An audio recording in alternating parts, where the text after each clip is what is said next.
Second annual NEI Men's Golf National Championships. Now here's your hosts from the Creekside Clubhouse, Mark Colachico and Justin Herr.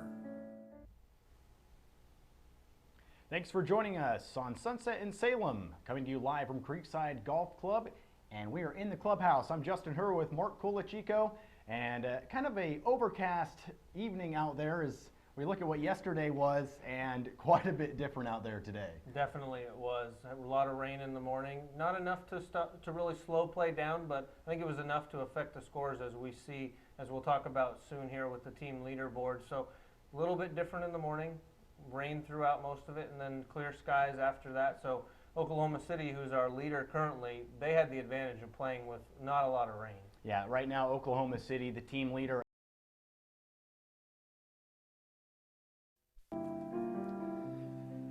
Coming to you from Creekside Golf Club in Salem, Oregon, it's Sunset in Salem, a daily recap of the 62nd annual NEI Men's Golf National Championships. Now here's your hosts from the Creekside Clubhouse, Mark Colachico and Justin Herr. Thanks for joining us on Sunset in Salem, coming to you live from Creekside Golf Club, and we are in the clubhouse. I'm Justin Herr with Mark Colachico, and kind of a overcast evening out there as we look at what yesterday was, and quite a bit different out there today. Definitely it was. A lot of rain in the morning. Not enough to really slow play down, but I think it was enough to affect the scores as we see, as we'll talk about soon here with the team leaderboard. So a little bit different in the morning.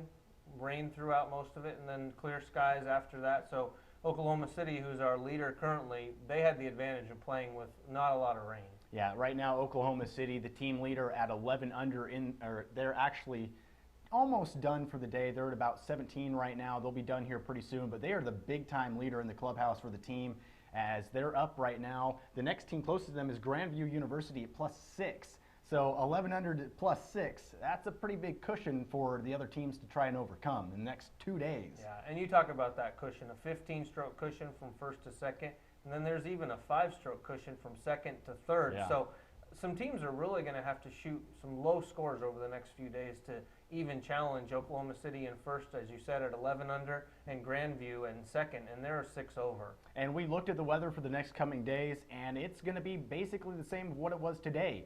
Mostly cloudy with a chance of rain, and it's going to be tough for these teams to try to come back against Oklahoma City, because if you look at it, Oklahoma City, they've been just playing so good lately that I just don't really see right now another team coming up and taking over for them. Yeah, definitely. I mean, it's going to be a challenge. I think there's a lot of golf still left to play. Over 36 holes, anything can happen, but Oklahoma City is really going to have to trip up in order to lose that lead. So the battle is really for second place, I think, so far. And the team in second place is Grandview, and we're going to take a time out here. We're going to have an interview with Chris Winkle. He's the head coach of Grandview. He's going to talk about his team's play today, and we'll talk to Chris right now. Thought they totally played pretty well. We were led by a really good play out of Mike Slavin. That really kind of paced us. Really was a tale of a couple of different halves. We had 2 good scores and 2 kind of average scores. 6 over par today, and the conditions that we played in I thought was pretty good. Well, I got off to a good start, birdieing my 11 and 12, started on the back 9 today. Made 2 nice putts, 2 good shots in there. So I was feeling pretty good. I've been hitting it pretty solid, so gave myself a lot of opportunities on the back 9. I mean, I don't think I missed a green in regulation on the back. So, and I hit a lot of good putts and even lipped out a few, but it happens. The double bogey on 4, it was just stupid. I hit a good drive. I'm sitting there 190 out in the fairway and just overfaded a 6-iron right into the hazard. So, and then I missed the up and down opportunity and I made bogey there, sorry. That was bogey, and then I made double on 5. Again, I hit a fine tee shot, just a little bit in the rough. It's wet rough though, it rained all day, and it just kind of grabbed my club a little bit and hit the hill and rolled right back into the hazard, and that'd be a tough up and down to make bogey there. So lipped out the putt for bogey, make double. I knew I was hitting it well enough, and I had 3 holes coming in, and then I hit it to about a foot on the next hole. So I got my momentum back right away, so I was confident. I think I just got to work on 1 or 2 things. A little bit of my driving, the golf ball. Driving in the fairway is pretty key out here. And I feel like my short iron play is very strong right now, and I can make a lot of putts out here. So feeling good. Team's feeling good, so it'll be fun. Yeah, we're eyeing what Oklahoma City does this afternoon. They've got a chance to either open up a really big lead, or maybe it's going to stay the same. I doubt they're going to come back to us too much. So we've got one eye on that. But really, we've kind of learned to focus on what we're doing. If we just can focus on what we can control, we do a lot better. If we worry too much about what other people are doing, that's usually counterproductive. But yes, we are looking at Oklahoma City, seeing what the pace is going to be as we go into tomorrow. And without anything unexpected, I would think that we'd be in second or third, and we'd be playing with them in the third round.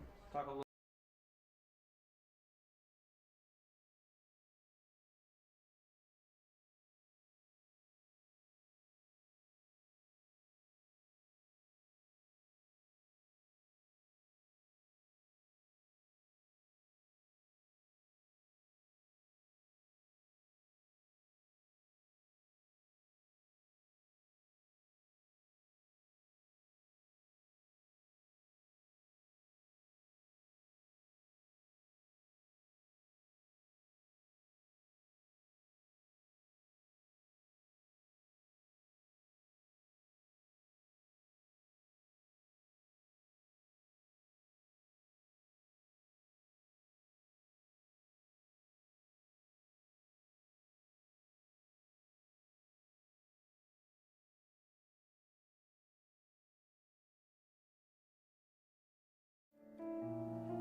Now back to the beautiful Pacific Northwest. It's sunset in Salem with Mark Colachico and Justin Herr.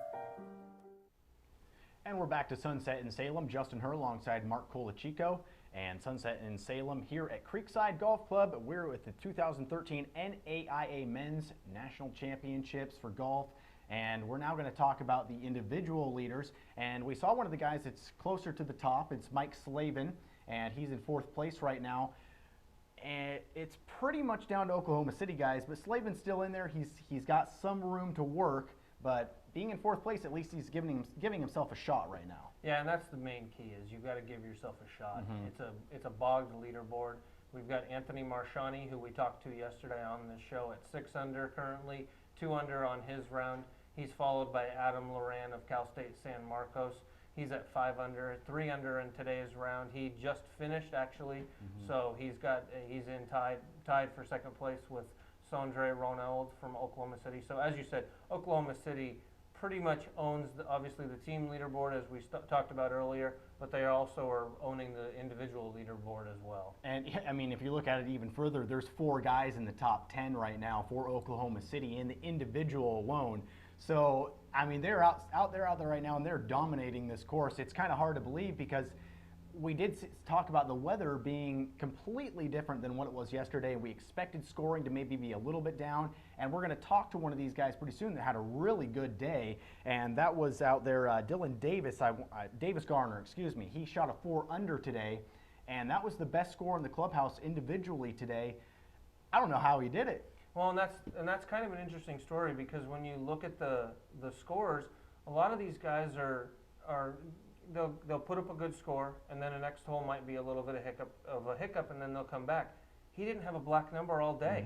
He had a birdie on the 2nd hole he played, and then he eagled the number 4 hole, and then he was clean until the 13th hole when he birdies that hole, and he parred the rest of the time out there. So really, he played this golf course the best that you can play without really getting into any trouble that could have caused him strokes. And we should mention that the cuts will be after round 3. The top 17 teams advance, as well as the top 40 individuals. So that's how the cuts are going to go. They will be tomorrow. And so we're going to learn a lot more about who's going to be going where tomorrow. So make sure you join us here on Sunset in Salem tomorrow night as we get into that. But right now, we're going to talk with Davis Garner, as he was the one that shot the low today at -4. We'll talk to Garner right now and see how he felt about today's round. Oh yeah, you know, I got off to a good start. Made about a 5-6 footer on one, and really comfortable all day despite the rain. Swing was feeling good. My putting really came through today. Made a lot of good par saves, and was hitting the ball really well. A lot of fairways, a lot of greens, and didn't really get myself into any trouble. It was just pretty consistent all day. I had 2 good drives on each hole. First of all, hit it up behind the green, got up and down. On 4, hit a perfect drive right down the middle. Hit a little 8-iron in about 8-9 feet, made it, and that really just got me started off pretty good, and was just cruising all day pretty much. And, you know, I just hit down the fairway, hit 3-wood up on the green, and almost made it for eagle, but just had a little tap in and pretty much worry-free birdie. But you know, it feels good, but still 2 days left. Still got to keep grinding, keep playing. So it's my last tournament, so I just got to enjoy it more than anything. So just trying to have some fun and go out. I don't want to say national champion, but just give it a try. You know, play the best I can. But there's a call to be answered. The spirit of competition is still alive inside. The desire still drives. The phrase student athlete has a great ring to it.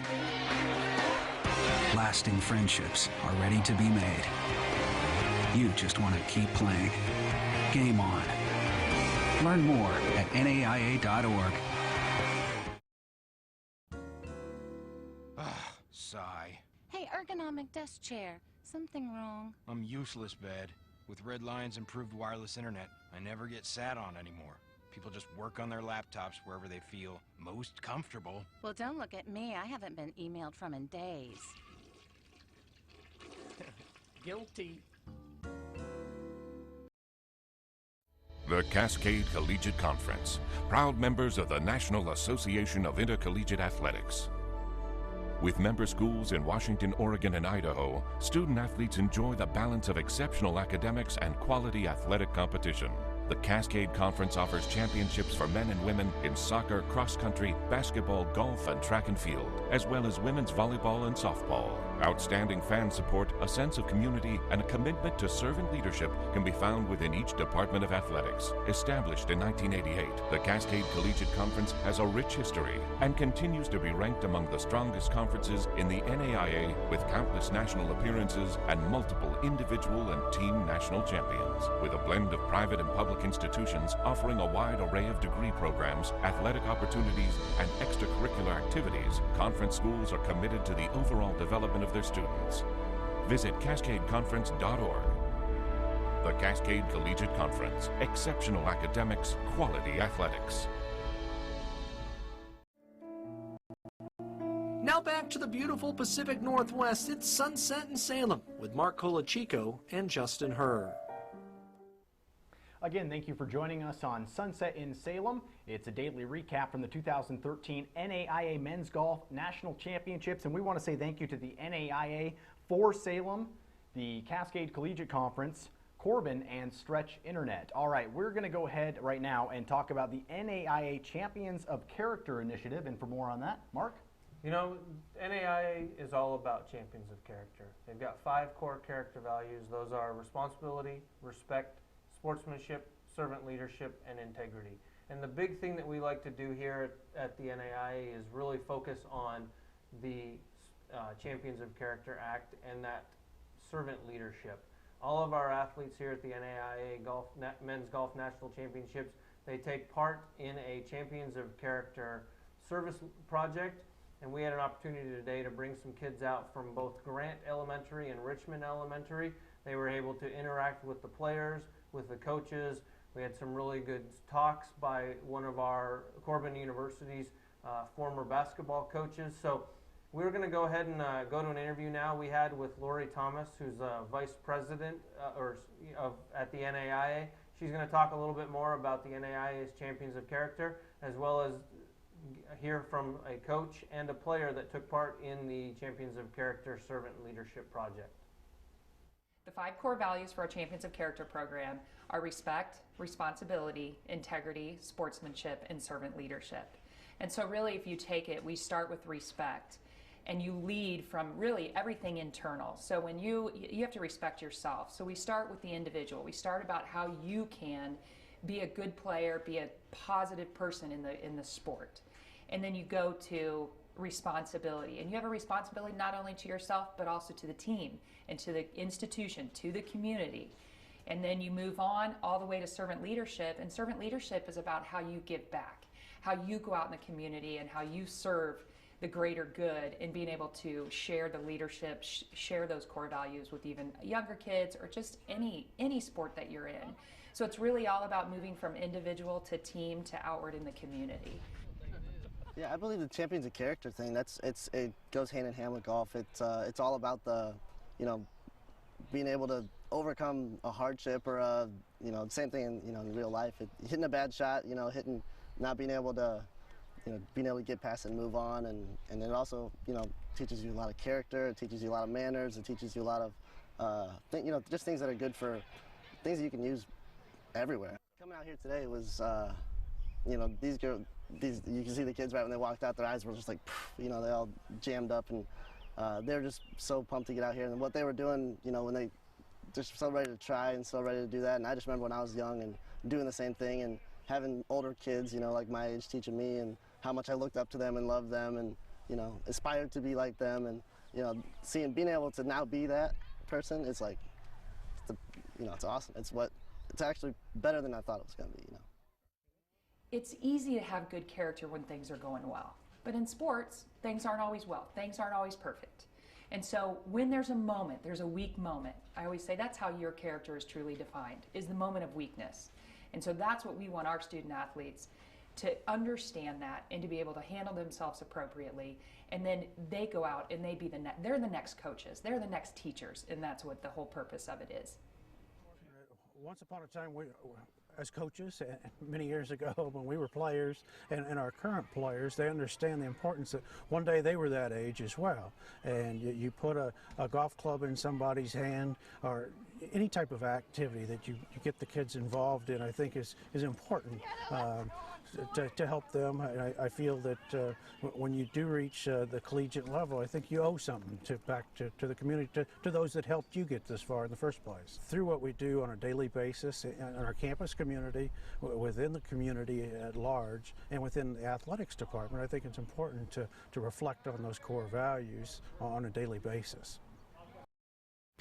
We were driving from Portland to California for a bike race when a tire went flat. We limped into Les Schwab, but it was closed for the night. Hoping for some good Les Schwab mojo, we began changing it ourselves. Just then, John appeared and reopened the store. He quickly assessed that all the tires were about to go and got us a new set so we could make the race. Super John deserves a medal for rescuing our road trip. I'm Kim Brown, and that's my Les Schwab story. Les Schwab, doing the right thing since 1952. Celebrating 75 years of respected higher education, Corbin University in the heart of the Willamette Valley invites you on a journey of discovery of who you are and what you will become. Corbin is a welcoming Christian community known for its solid academic foundation that is taught from a biblical worldview. Discover a unique opportunity for career development focused on strengthening families, community, and society. Your journey begins at Corbin University.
And again, thank you for joining us on Sunset in Salem. Again, we're coming to you live from Creekside Golf Club. It's the 2013 NAIA Men's National Championship presented by For Salem.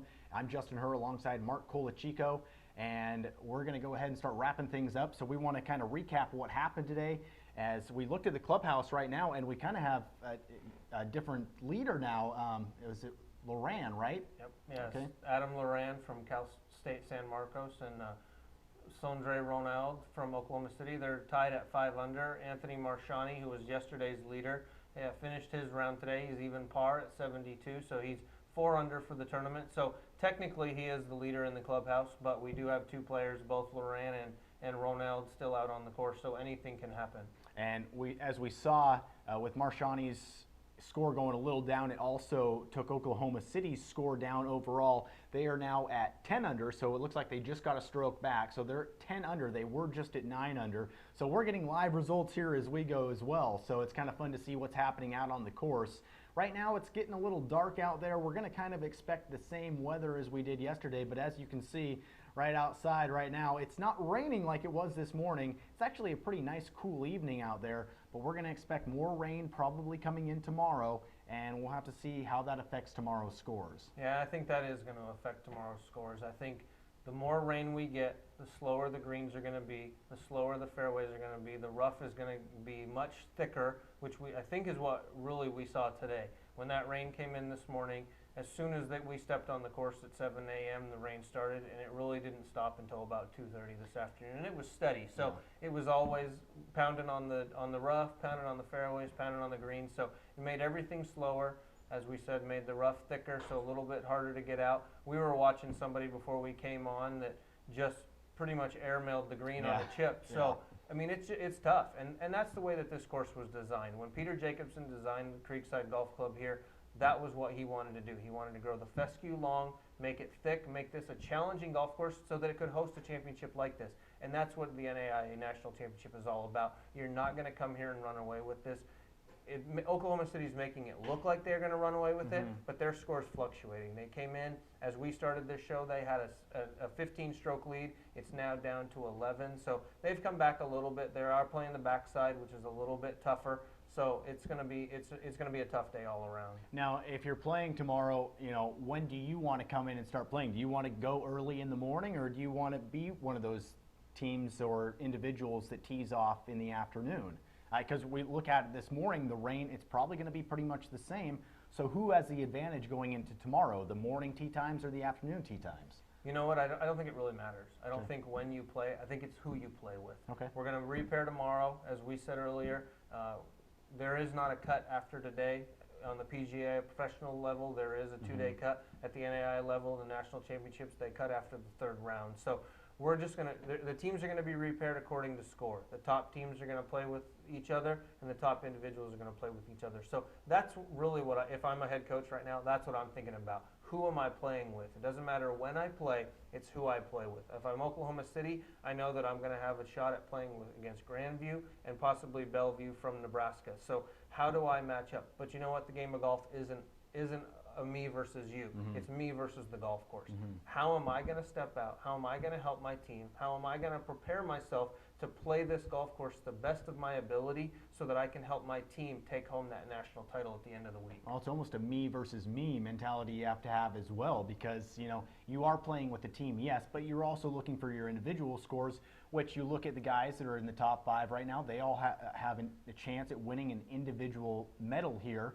So does that really, how do they come out and play tomorrow? Do they look to go more team-wise, or are they looking at the individual stuff as we get closer to the final round? I think it's kind of twofold. I think you're looking at it individually to see where you stand, but you're also saying, how am I helping my team? Okay. Somebody like Anthony Marshani, who was at the top of the leaderboard at one point today, came back a little bit, but he's still helping his team. His team is still in the lead. So I think that's all that really matters is, yeah, it's great to take home the O.D. Bounds medalist trophy at the end of this week, but the big goal is to take home that big banner that you can take and hang in your gym. You can really show we came together as a team and we performed to the best of our ability, and this is how we're going to prove it to you. We're going to show you rather than allow you to see it.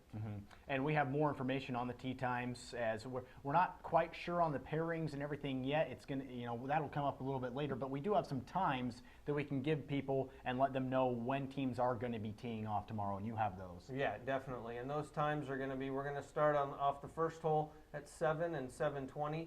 So we'll have kind of the bottom of the leaderboard starting at that point, as well as the bottom of the 14 individuals that are competing here this week. And then the top teams are going to tee it up in the afternoon starting at 12:20 off hole 1, or excuse me, 12 o'clock off hole 1 and 12:20 off hole 10. So that's when the top of the leaderboard is going to step out onto the golf course and really be able to potentially either extend their lead heading into the final round, or some of those teams that are chasing the Stars from Oklahoma City are going to be able to come back and at least try and cut that margin down. All right, well, any final thoughts on today's rounds and what we've seen out there today?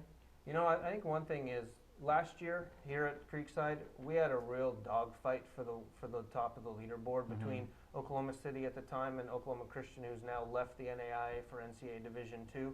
And at the end, it was a 3-stroke difference with Oklahoma City taking home the title. This year, it blows my mind how much better Oklahoma City is this year. They're the only team out of 28 teams under par.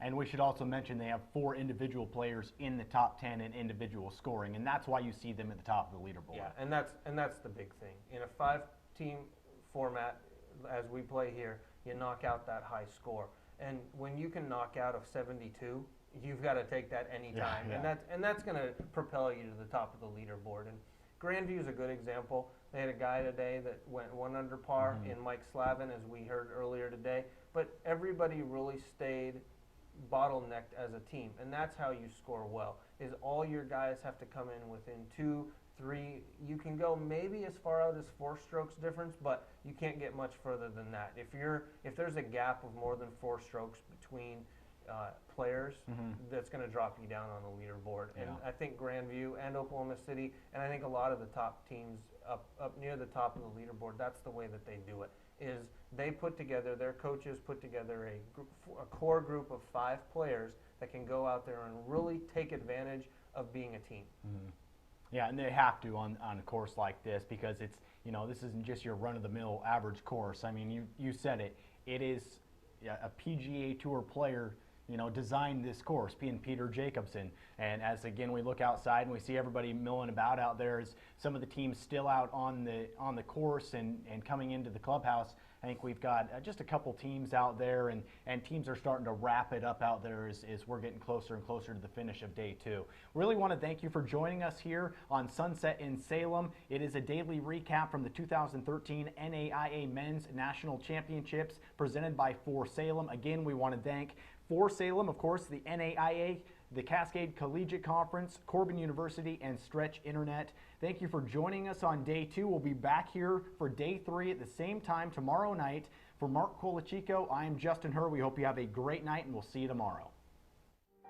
Thanks for watching. Please follow all the action from this year's NAIA Men's Golf National Championships by visiting NAIA.org.